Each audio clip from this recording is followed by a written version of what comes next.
Hi, this is Ting at Hazelton Physical Therapy, and we're here today to talk about tendinopathies. People may know it as tendinitis or tendinosis.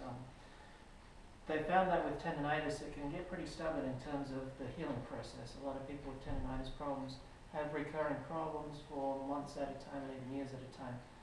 But through the research they found that one of the best ways to help chronic tendinitis is to do a program called eccentric loading. And we're here with Amy today to demonstrate some eccentric exercises.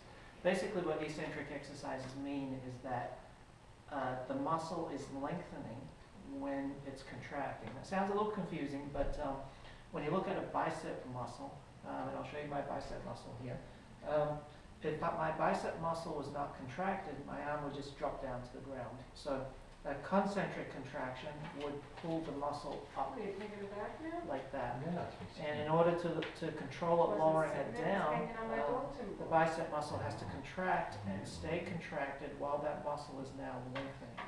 So that's what an eccentric contraction means. So applying that to the tendinitis areas is the complicated bit.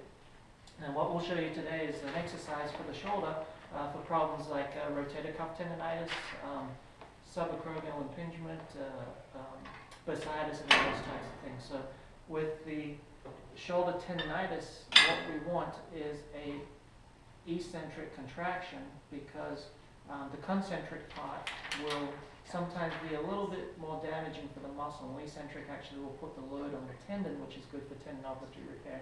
So the main rotator cuff muscle of the shoulder acts to externally rotate your shoulder. So when it contracts, it'll pull your arm out like this. So what you don't want is the concentric contraction, but you want the eccentric contraction, which returns it back in. So in order to do this, we have a nice simple piece of TheraBand here.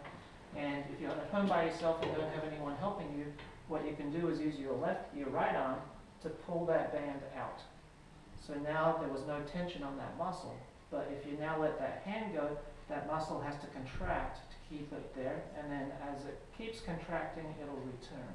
So if you continue to do that, nice slow returns, and you want to take around about 3 to 4 seconds to get from one point to the other.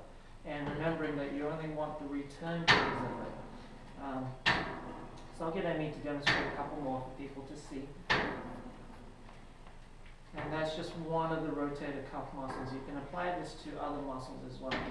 The reason this is important for shoulder dysfunction, especially rotator cuff tendinitis and subacromial impingement, was that recently they did a study on people with shoulder subacromial impingement problems, and they found that by participating in I believe it was between 8 to 12 weeks, of eccentric loading of the supraspinatus and the infraspinatus tendons, or the rotator cuff tendons, 80% of people were able to take themselves off a surgical wait list, which they had been previously on because of problems with their shoulder.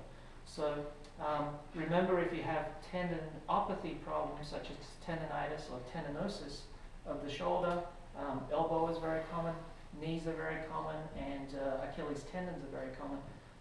If you're going to get into a rehab program or an exercise program, remember to do an eccentric loading program.